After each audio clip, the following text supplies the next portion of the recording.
Okay, team, welcome to another one of our world famous, awe-inspiring, huge podcasts. See how I built that up, Janie? It's like we're already trying to bring the heat.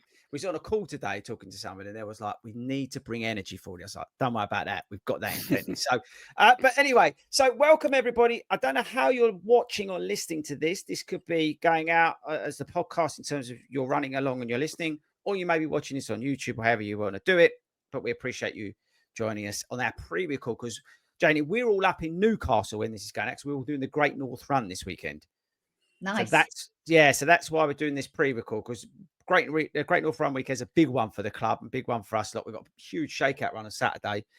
So it just takes a little bit of pressure off to be able to pre-record these. So we appreciate you coming on. So introductions before we get into anything. So we've got Janie Perry here, who's our nutritionist specialist, just hero, who's going to be answering all our questions about what we should and shouldn't be eating as runners, and hopefully just like putting us straight because me and Hayden really need to get on top of this.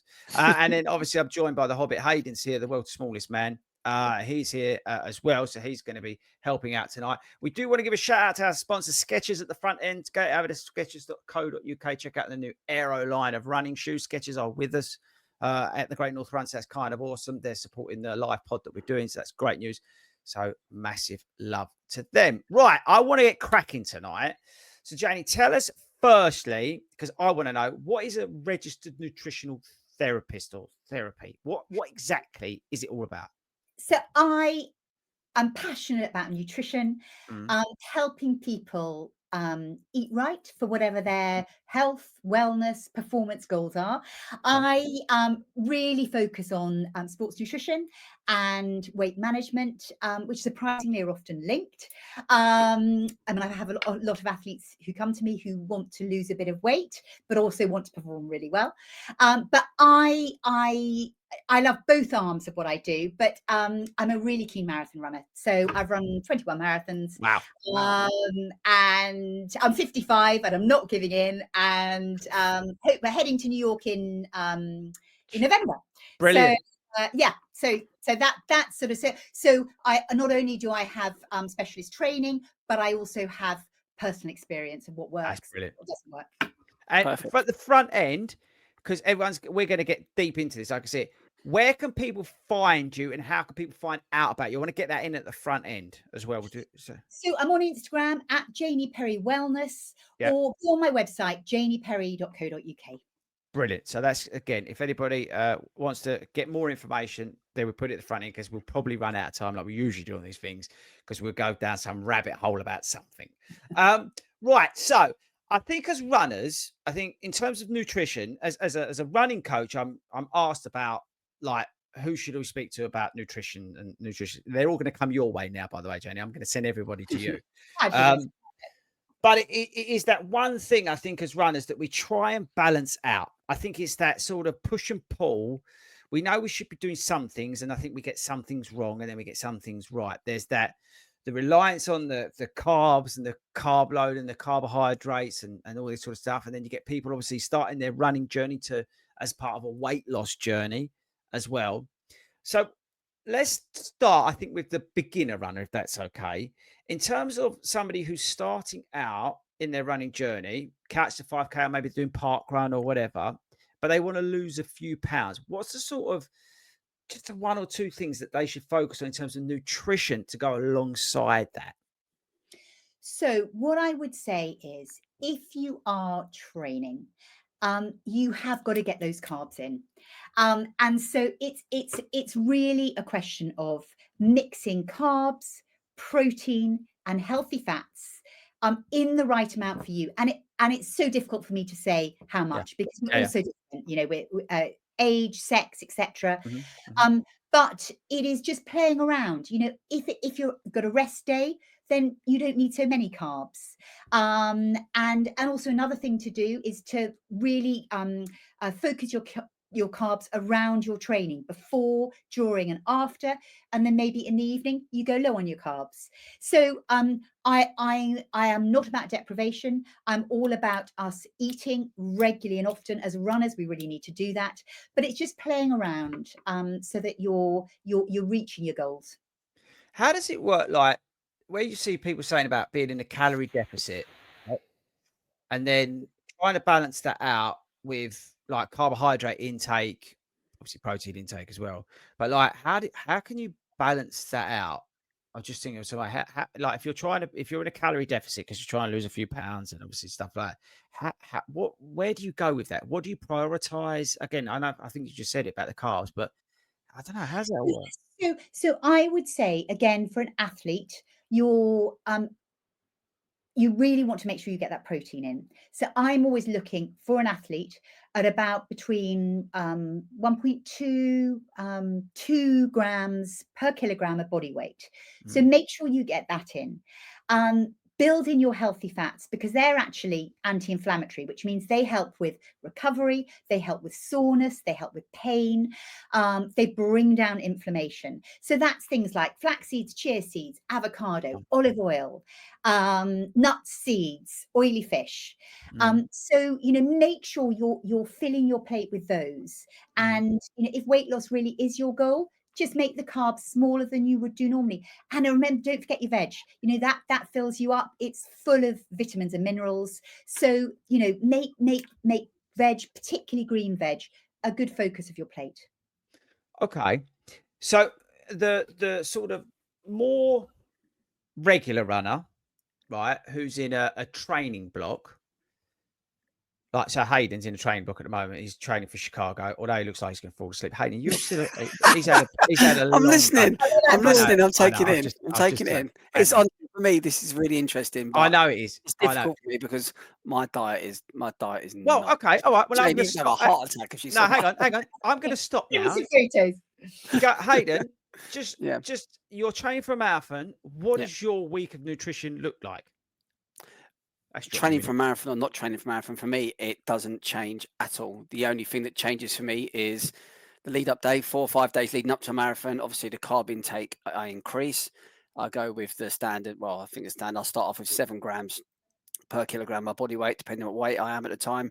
For the first day, second day I move up to 9, third day 9, fourth day I drop back down probably to about 7. That's just to make sure I get enough carbs inside my body. But when it comes to running, that is the only thing I focus on. I will focus a little bit on protein, on recovery.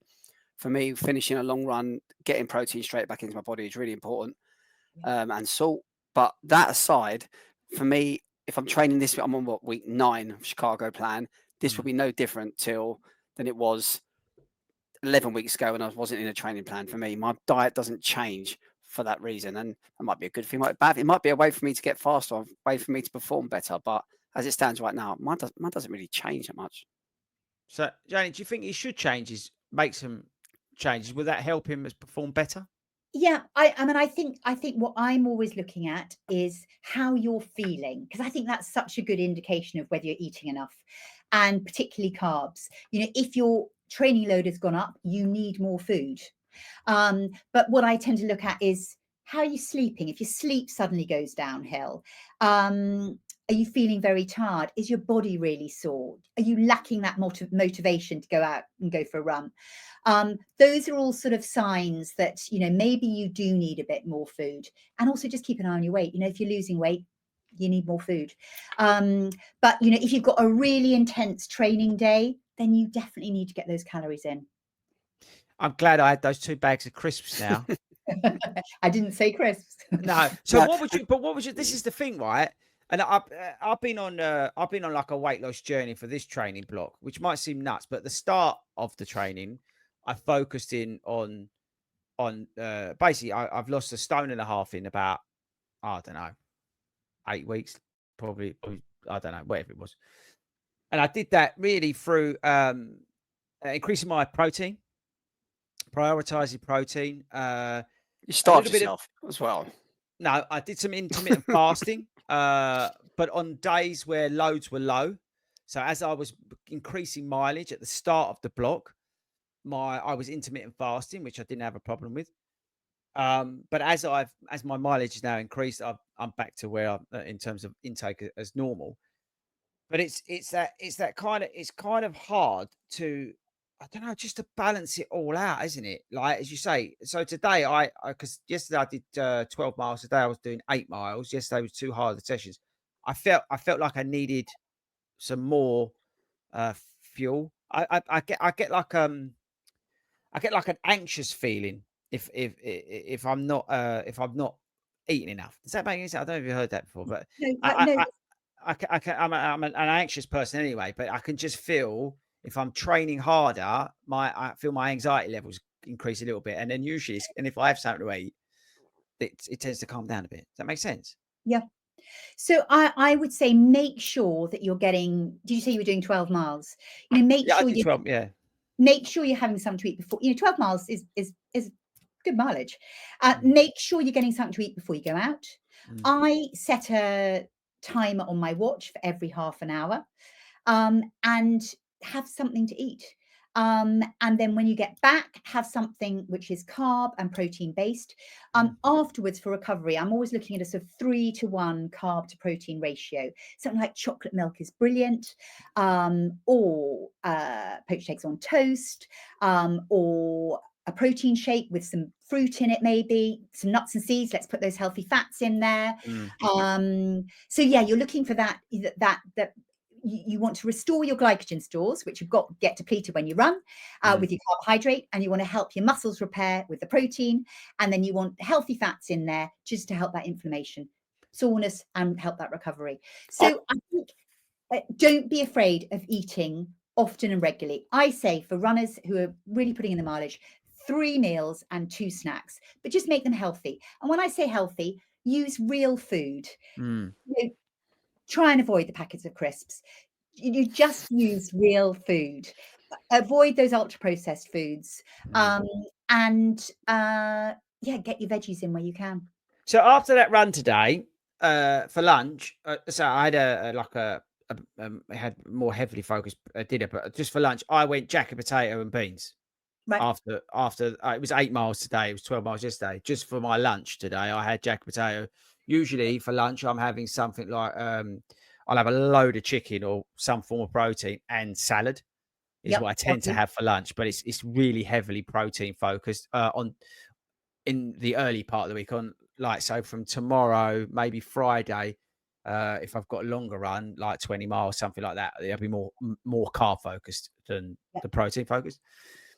But so after the run, yeah, I had that, which I think helped. As you said, that's interesting what you said about that sort of ratio. What's in terms of like the old fueling thing, you said about the half hour thing on your watch. Obviously, people taking gels, people taking different supplements or whatever.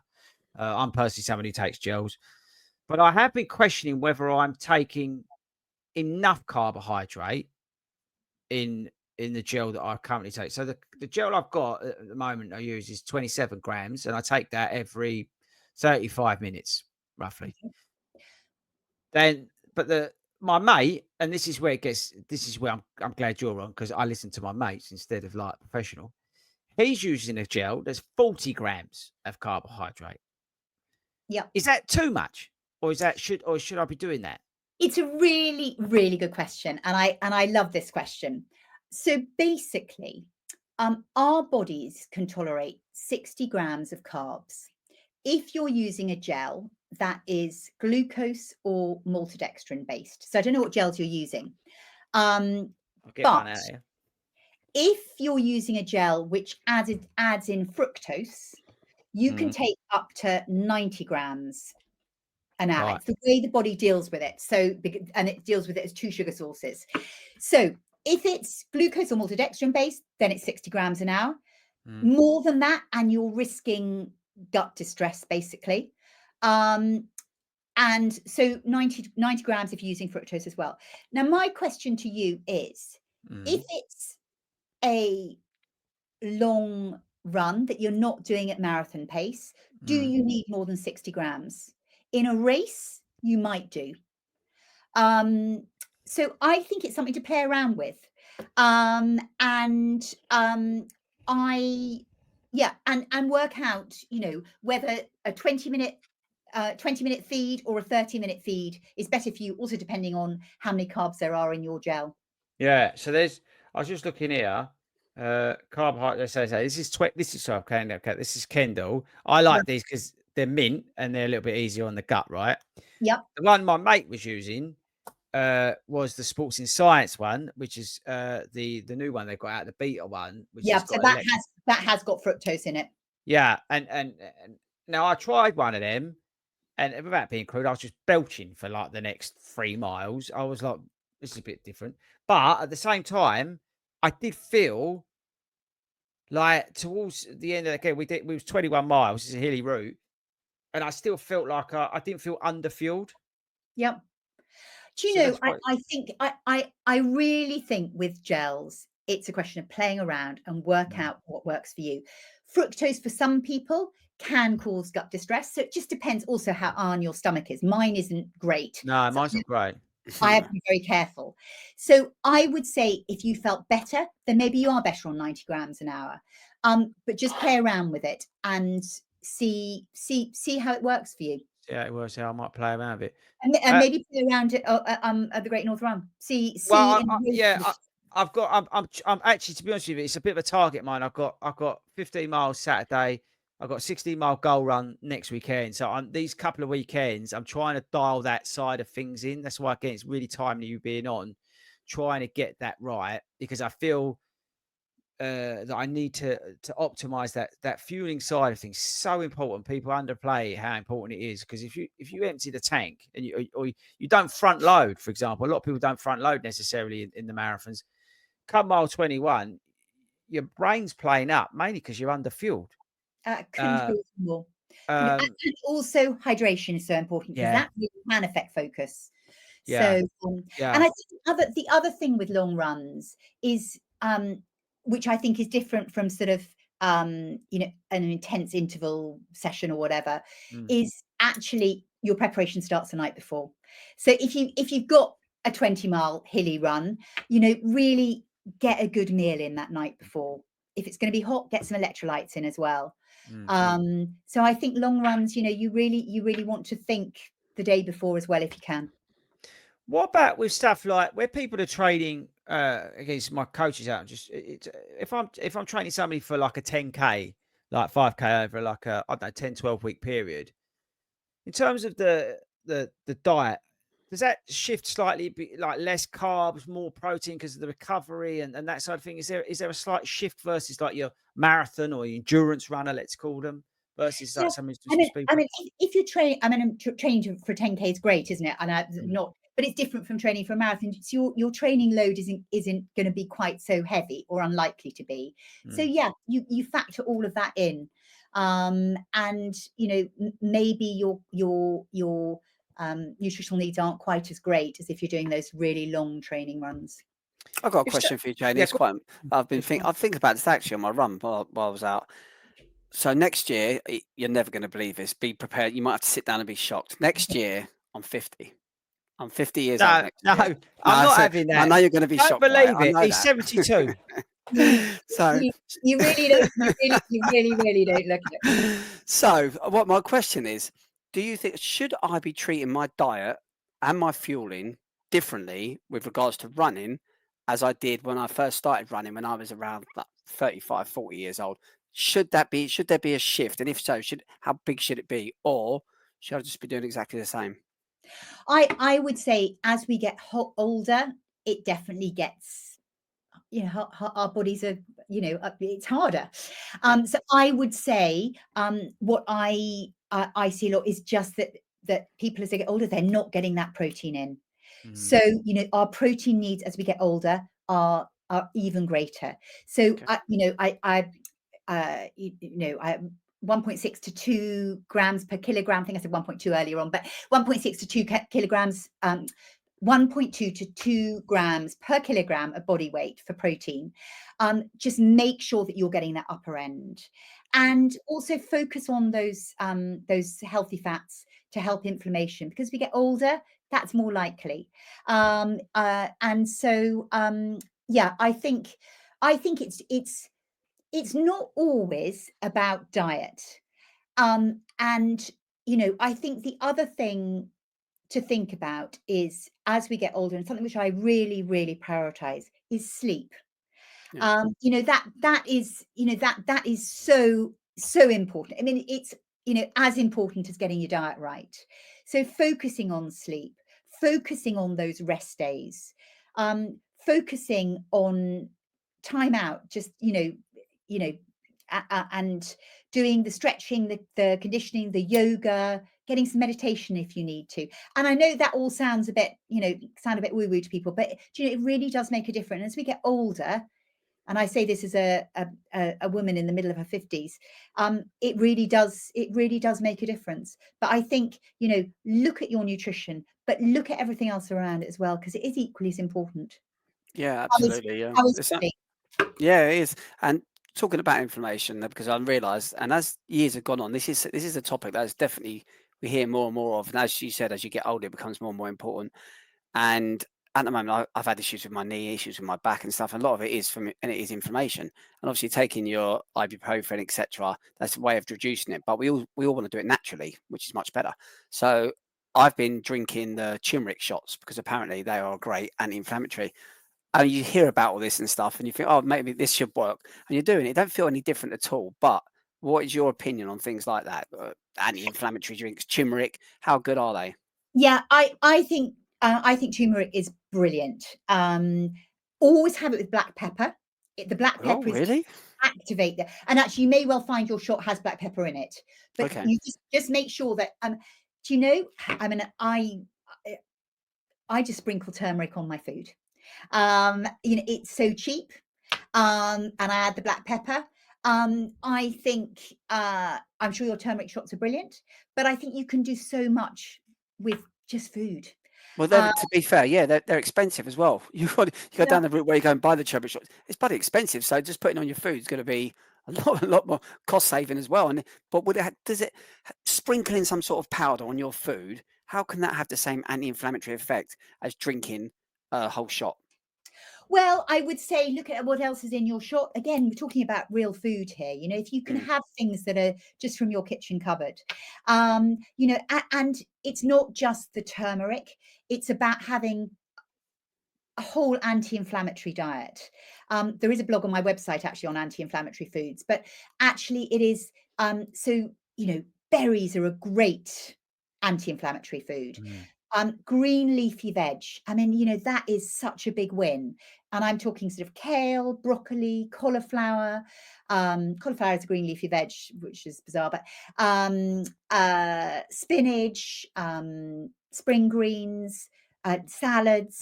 Um, and they're really, really good at detoxing the body. And as athletes, our detox needs are much higher than the average person because of what we're putting our body through, the stress hormones that have been created. As you say, there are a lot of people taking anti-inflammatories, pain medication. Mm. There's a lot of sports gels, which some of them aren't great, some of them are much better than others. And so our detox needs are really great. Ammonia from protein breakdown, and so get those green leafy vegetables in for your detox, and also just because they're filled full of vitamins and minerals. Can I ask just one question about them? Just also, so He loves a question. I do like a question. I'm interested. Is there any difference in me? Let's just say I went out today and bought two big lumps of kale, some broccoli, all these bits and pieces, and I sat there and ate them all in one go, just so I was really weird. Didn't want to cook them up and say, or if I put them in my Ninja blender and blended them up with water, will I get exactly the same effect? Because some people What say once you start blending things and you start adding ice to it, so obviously I've never had sugar. When you start adding other things to it, people are like, no, no, you're mucking about with it. It's so much better for you just to eat the raw product there and then.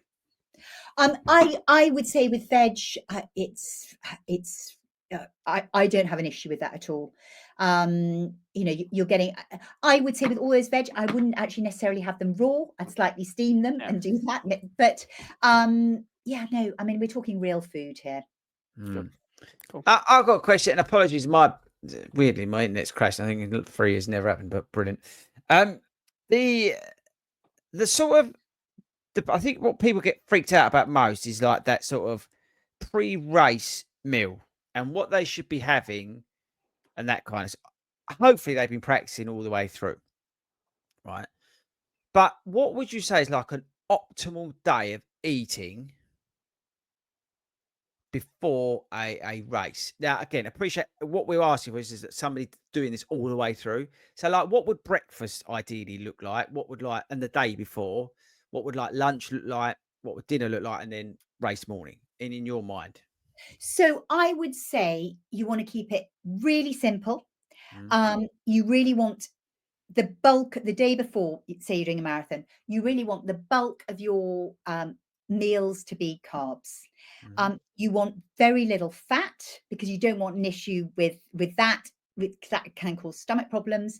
So really things like bagels with maybe a bit of peanut butter on it, some cottage cheese, um, uh, little veg. Again, you don't want gut issues the on the day. mm. So that day, in terms of a nutritious meal, it's not going to be your greatest day, Yeah, yeah. but you want to get those carbs in. So yeah, I would say things like bagels with a bit of protein. Stay away from the veg, stay away from the high fiber, and in the evening, pasta maybe with maybe a bit of pesto or a bit of grated cheese. Just Mhm. keeping things very simple. Again, it slightly depends on the person Yeah, of course. because Yeah. because some people can eat anything the day before and Yeah. that's absolutely fine. I really can't. Mm, So, again, it's playing around with it, work out what works with you. But really that day before, you're really most of what you're eating is carbs with a bit of protein and taking out that fiber. Race day morning, mm. um, I would say eat 2 to 3 hours before the race. So that might mean getting up early, but it's worth it. Yeah. That is, and what we're doing at that point is we're just topping up our glycogen stores. Okay. So we're topping up our liver glycogen at that point, which depletes overnight. So really, what you want is again carb focused, but you can have a bit of protein in there. So things like porridge, perhaps with a bit of protein powder, a bagel with some peanut butter. Um, uh, toast with a banana on it. Play around, but just something you could have scrambled egg on toast if you wanted. So something simple. It doesn't need to be massive. And I think again that goes to the day before. It's really important to eat, and I say really eat regularly and often. So I Mhm. would go for 3 meals and 2 snacks, but don't overdo it because Yeah. every you don't want to there's certainly I think there is less now, but there really used to be this go and have a massive Mm. pasta blowout the night before, Yeah, yeah, yeah. and then you just wake up in the morning and you feel sluggish and you feel bloated. And what you have to remember is every gram of carb you have, you store 3 grams of water. So that's why you feel sluggish and bloated. Mhm. So get those carbs in, practice it, but don't overdo it. I've got one more question, and then well, I've got one more question about this, and then I've got something else interesting to ask you. But so we've done Chicago. Hayden and I have just won the Chicago Marathon, right? For our age group, his is a lot different to mine. Um, what is then that sort of post-run, post-race meal? What should again? I think you're going to go protein heavy, but like in terms of because when I finish a race, I not being funny. Firstly, I don't want to eat anything for a while. No. I know I should half hour, but I'll get some protein and that lot. But I'm one who doesn't really care much for it. But then all of a sudden, I get an urge to smash the living daylights out of something. Now that Mac can be McDonald's normally. it can be Macca's, it can be pizza, it can be whatever Daisy wants. It's like I don't know. I know that's not necessarily the right thing to do, but what in a nutritionist perfect world does a recovery meal look like? So you're quite right. Try and get something in half an hour after you finish. And often the best way for that is just to have something in your race bag. A Mhm. protein shake, a cereal bar. Can I take a bagel with you, or something? But what I would say is if you just run a marathon, you deserve to eat what you want to eat. I Yeah, don't right. say that, but Yeah. I think you are allowed to. Okay. And but if you wanted an absolutely perfect meal, then Mhm. yeah, you want to really start getting the protein back in and those healthy fats. Put your turmeric on there and your black pepper. That's when you need it. And in an ideal world, you get your green leafy veg in there, or Okay. any veg really. And you get your carbs in. So I would say looking at a really balanced plate. But Just that's run a enough. marathon. Okay. You just run 'em. Last thing last thing I want to finish on, Hayden, unless you've got anything. But the last thing I want to finish on, do you write like, this might sound ignorant, but do you write like people like plans that could go alongside like, so a marathon plan, for argument's sake, 16 weeks. Some people, we do all different. But could somebody come to you and go, I really want to sort my diet out and I want that to work alongside my marathon training? Is that something that you guys like a nutrition? Again, it's me being ignorant. Yeah, Is that what you no, do? no, absolutely. So if anyone comes to me, what I get them to do is in advance is to do a 3-day food diary. And I get them just for those 3 days. And I know it's really boring, but really try and be as accurate as they possibly can about what they're eating. Then I analyze all that and work out Right. exactly what they're eating. And I also get them to do a training diary and I work out what their needs are. And then we go through that together and I tell them the foods that I think ideally we should take out. They might agree, they might not. And then we make swaps. And then we just make that diet over time as good as it could possibly be for them. But it's all a negotiation. And I want people eating food they really want to eat. But yeah, we just make the changes that work. And often I'm dealing with very busy people, so it's got to work and it's got to work. Yeah. That's interesting. I wasn't 100% sure on that. Hayden, anything on your side to finish? I was too scared to ask about weight loss jabs, so maybe not. Maybe I've got nothing else to add. I think we should. Yeah, so I think it's another day. I mean, it's again, like as I said to you at the start, I lost a stone and a half, and I didn't change anything dramatic. I cut out the rubbish. I cut out the crisps. Like tonight, it's because I fancied them as a treat because I've been working my socks off, right? Yeah. And I felt like I said to you, I felt like that sort of anxiety feeling in my stomach. So I knew I hadn't fit, and I ate them early enough that I feel like it's again because I was in a habit of eating stuff late and all the bad stuff, right? So all I did was switch what I was doing. Yeah, I did a bit of intermittent fasting, but nothing crazy. Yeah, I didn't do anything with anyone because I didn't want, I'm not those jabs and all that. It's not for me. All I wanted to do was just lean up a bit, so it just helps me in terms of my performance as I run and in the gym. So yeah, I think that's an interesting thing. So again, just remind everybody. Again, anybody who asks me now about nutritionists getting plans, I'm sending them your way. Okay, it's just easier. Because Hayden and I have absolutely no clue what we're talking about. So we're going to send everybody your way. It's true. So we're going to send everybody your way. But can you just remind everybody where they can find you and if they want to get in touch, how they get in touch, please? So Instagram's a great way to get hold of me at Janie Perry Wellness, and my website's janieperry.co.uk. Just get hold of me whatever way is easiest. Simple as that. There we go, people. Thank you so much for joining us. Good luck on Sunday. Yeah, it's so important that we talk about this because we get inundated with this stuff. And I always say, and we always say it on the podcast, we're not qualified to talk about this stuff. Yeah, we can give you our experience, but that means nothing. So it's really good to have some of that quality advice that we can give out to everybody. So thank you very much for taking the time to do this. I really appreciate it. Thank you for everything you do for the Thanks very much. All right, where's the outro? I've got Hayden's gone. I know why. I'll tell you after. And then I'm going to play an outro now. So stick around and then you give me some more tips. Right. So bye, everyone. Thanks, Sketchers. We'll see you later.